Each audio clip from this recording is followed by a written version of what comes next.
India loves food, ये भी कोई कहने की बात है? Of course India loves food, और इसी वजह से फूड इंडस्ट्री को इंडिया में कंसिस्टेंटली बड़ी ग्रोथ देखने को मिली है। इसी इंडस्ट्री में एक बड़ा नाम है जोमैटो। पैंडेमिक से पहले तो सिर्फ यंग एज के लोग इसे ज्यादा यूज करते थे, लेकिन पैंडेमिक के बाद ये एक हाउस होल्ड नेम बन गया जिसे हर एज के लोग जानते हैं। जोमैटो आजकल काफी खबरों में है क्योंकि रिसेंटली इसका आईपीओ लॉन्च हुआ है। आईपीओ मतलब initial public offering. Simple language में इसका मतलब है कि अब आप और हम जैसे आम पब्लिक के लोग भी स्टॉक मार्केट के जरिए जोमैटो में पैसा इन्वेस्ट कर सकते हैं। जोमैटो को इससे आगे ग्रोथ के लिए पैसा मिल जाएगा और पब्लिक को मिल जाएगा इस ग्रोथ से प्रॉफिट बनाने का मौका। यानी अगर जोमैटो की ग्रोथ हुई तो फायदा सब इन्वेस्टर्स को मिलेगा। इस आईपीओ के बाद जोमैटो की वैल्यूएशन हो जाएगी $8 बिलियन, यानी 60,000 करोड़ रुपए। And you might not believe but this is more than the value of Domino's India, burger king India and McDonald's India combined. अब सवाल ये है कि जोमैटो इतने पैसे का करेगा क्या? I mean company already advertising और डिस्काउंट्स पर इतना खर्च कर रही है भाई, तभी तो यूट्यूब पर हर दूसरी आज जोमैटो की होती है। तो इस नए पैसे के साथ जोमैटो के प्लान्स क्या हैं? वेल, काफी खतरनाक प्लान्स हैं। इनफैक्ट कल ही जोमैटो के को-फाउंडर ने कहा है कि अगर जोमैटो एक फिल्म है तो अभी तो आपने सिर्फ उसका ट्रेलर देखा है, मतलब पूरी फिल्म देखना भी बाकी है। खास बात ये है कि इस फिल्म की स्क्रिप्ट अभी एक सीक्रेट है, लेकिन काफी खोजबीन के बाद हमने वो स्क्रिप्ट ढूंढ निकाली है। आज इसी के बारे में बात कर लेते हैं। आज बेशक जोमैटो एक सिंपल सी इनोसेंट सी डिलीवरी कंपनी दिखती है, बट जोमैटो के future plans it will blow your mind. Let me warn you, इस वीडियो के बाद आपका जोमैटो को लेकर पर्सपेक्टिव बिल्कुल बदल जाएगा। कैसे?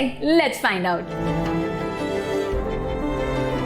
Did you know that Zomato का ओरिजिनल नाम था फूडी बे? दरअसल जोमैटो की शुरुआत एक पर्सनल प्रॉब्लम को सॉल्व करने के लिए हुई थी और स्टार्ट करने वालों ने ये सोचा भी नहीं था कि एक दिन ये इतनी बड़ी कंपनी बन जाएगी। फाउंडर्स दीपिंदर गोयल और पंकज चड्डा दिल्ली में जॉब करते थे and one day they noticed कि हर रोज लंच के वक्त उनका काफी टाइम रेस्टोरेंट्स के बाहर लाइनों में लगने में और ऑर्डर डिसाइड करने में वेस्ट हो जाता है। सो उन्होंने एक वेबसाइट बनाई जिस पर दिल्ली के कुछ रेस्टोरेंट के मेन्यूज को लिस्ट कर दिया ताकि आप वहीं से मेन्यू देखकर ऑर्डर प्लेस कर सको। हालांकि ये आइडिया था तो अपनी और कलीग्स की प्रॉब्लम सॉल्व करने के लिए, लेकिन जब उनकी वेबसाइट को काफी अच्छा रिस्पॉन्स मिलने लग गया तो उन्होंने सोचा क्यों ना इसे पब्लिक के लिए भी ओपन कर दिया जाए। And that is how Zomato was born. एक हॉबी प्रोजेक्ट से लेकर आईपीओ तक की जर्नी काफी इंटरेस्टिंग और ट्विस्ट्स एंड टर्न्स वाली है, उसकी बात किसी और वीडियो में करेंगे। पर अभी तो क्वेश्चन ये है कि जो रिसेंट आईपीओ आया है ये सक्सेसफुल होगा या नहीं। लेट्स सी फाइनेंशियल एक्सपर्ट्स और एनालिस्ट्स का इसके बारे में क्या कहना है। सच कहूं तो ओवरऑल सेंटिमेंट बहुत पॉजिटिव नहीं है, मेनली बिकॉज़ जोमैटो अभी भी लॉसेस में ऑपरेट कर रहा है। हाँ, ये सुनने में थोड़ा अजीब लग सकता है कि इतनी बड़ी कंपनी जिसे सब जानते हैं, सब यूज करते हैं, वो लॉसेस में कैसे? और अगर लॉस में है तो 60,000 करोड़ की वैल्यूएशन कैसे? वेल, ये प्रॉफिटेबिलिटी और वैल्यूएशन का जो कनेक्शन है ना, ये बहुत ट्रिकी है और दुनिया की कई बड़ी कंपनीज बहुत बड़ी वैल्यूएशन होने के बावजूद लॉस में हैं। प्रॉफिट्स और वैल्यूएशन के इस गोलमाल को एक्सप्लेन करने के लिए भी एक वीडियो बना रहे हैं, वो मिस ना हो इसलिए चैनल को सब्सक्राइब जरूर कर लो। However, coming back to Zomato, ज्यादातर फाइनेंशियल एनालिस्ट का भी ये मानना है कि जोमैटो आईपीओ प्रॉफिटेबल नहीं होने वाला, क्योंकि बेशक जोमैटो के ऑर्डर्स पिछले 3 साल में बहुत तेजी से बढ़े हैं, एक्चुअली 7 गुना बढ़े हैं, लेकिन उनके लॉसेस भी उसी रफ्तार से बढ़े हैं। लास्ट ईयर जोमैटो ने 2000 करोड़ रुपए का लॉस लिया है। तो इसका मतलब कंक्लूजन सिंपल है, जो कंपनी प्रॉफिटेबल ही नहीं है और लॉस भी बढ़ते जा रहे हैं, वो इन्वेस्टर्स को क्या प्रॉफिट देगी? Right? Well, actually no, it's not that simple. Financial analyst आज के नंबर्स के हिसाब से तो शायद ठीक कह रहे हैं, पर एक चीज जो वो शायद मिस कर रहे हैं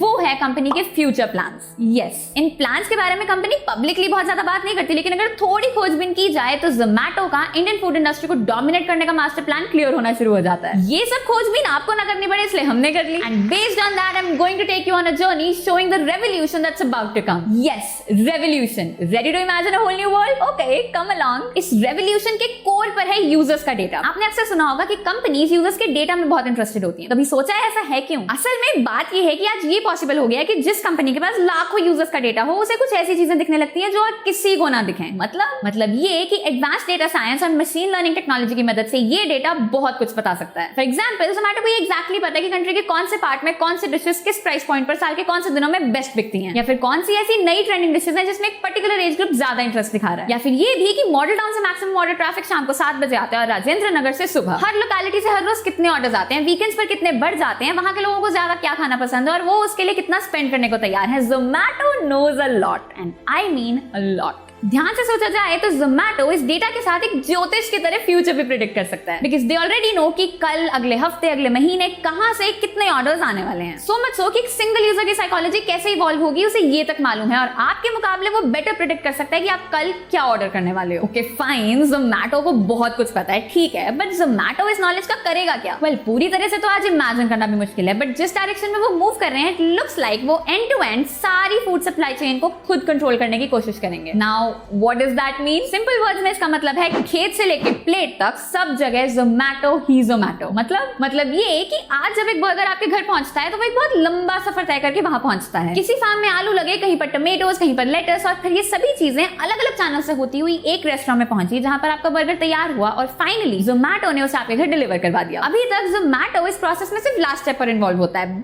बट जोमैटो इस पूरे प्रोसेस को खुद कंट्रोल करना चाहता है। इसे कहते हैं vertical integration of supply chain. आपने शायद सुना हो जोमैटो का एक ब्रांड है जोमैटो हाइपरप्योर। ये ब्रांड ऑलरेडी कुछ रेस्टोरेंट्स को रॉ मटेरियल सप्लाई करने का काम कर रहा है। नए फार्म लॉज की वजह से ये भी पॉसिबल है कि जोमैटो के अपने फार्म्स भी हों। ओके, जोमैटो के खेत, ये तो इमेजिन नहीं किया था। But what about the next step in the supply chain? I mean खाना बनाएगा तो रेस्टोरेंट ही ना, right? Well may be Zomato already cloud kitchen concept में काफी इंटरेस्ट दिखा चुका है, तो ये भी पॉसिबल है कि जोमैटो इस स्टेप को भी खुद ही कंट्रोल करे। क्लाउड किचन, बड़ी मुश्किल से तो क्लाउड सर्वर समझ में आता है, क्लाउड किचन क्या है? वेल सिंपल वर्ड्स में क्लाउड किचन का मतलब है a modern advanced kitchen but without a restaurant. मतलब यहाँ पर आप बैठकर खाना नहीं खा सकते। मतलब इस किचन का लक्ष्य सिर्फ एक है और वो है डिलीवरी। इससे होता ये है कि रेस्टोरेंट के मुकाबले बहुत सारी कॉस्ट बच जाती है। क्लाउड किचन को ना तो महंगा इंफ्रास्ट्रक्चर चाहिए, ना बड़ी जगह का रेंट, और ना ही सर्विस स्टाफ की सैलरी। तो ये क्लाउड किचन रेस्टोरेंट के मुकाबले बहुत बेटर प्राइस पर खाना बना सकती है। Now Zomato wants to control this step too, और वो ये करेंगे पूरे इंडिया में क्लाउड किचन का एक बहुत जबरदस्त नेटवर्क बनाकर। वो ऑलरेडी बहुत डिटेल में जानते हैं कि कंट्री की किस किस लोकेलिटी में कितनी डिमांड है, किस चीज की डिमांड है और किस प्राइस पॉइंट पर। एग्जैक्टली इन्हीं चीजों के अकॉर्डिंग वो क्लाउड किचन का एक जाल बिछाएंगे और ये इंश्योर करेंगे कि खाना बनाने का प्रोसेस भी वो फुल्ली कंट्रोल करें। यानी जिन रेस्टोरेंट्स को अपने प्लेटफॉर्म पर लिस्ट कर करके जोमैटो आज यहाँ तक पहुंचा है, आज वो शायद ये जानते भी नहीं कि आने वाले टाइम में जोमैटो ही उनका सबसे खतरनाक कंपेटिटर बनने वाला है। जहां तक अगले स्टेप की बात है यानी डिलीवरी,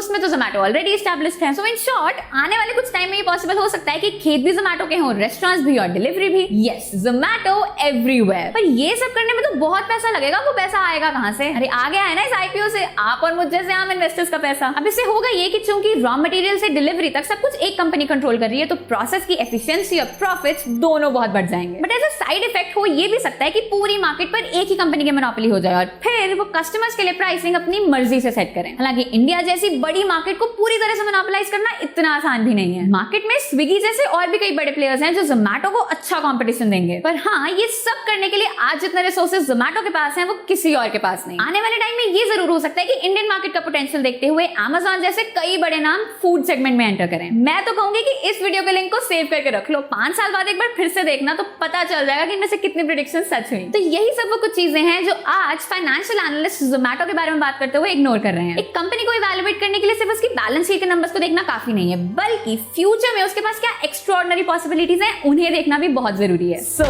माइंड ब्लोन। अगर वीडियो यहाँ तक देख रहे हो तो आई एम श्योर कुछ ऐसी चीजें जरूर पता लगी होंगी जो पहले इमेजिन ना की हो और सोचने का एक बिल्कुल ही नया तरीका मिला होगा। जल्दी से कमेंट करके बताओ कि फ्यूचर की ये पिक्चर कैसी लगी और ये भी बताओ whether you like the concept of cloud kitchen or not। और अगर वीडियो अच्छी लगी तो लाइक भी कर दो। Hope to see you in the next video. Till then, stay curious.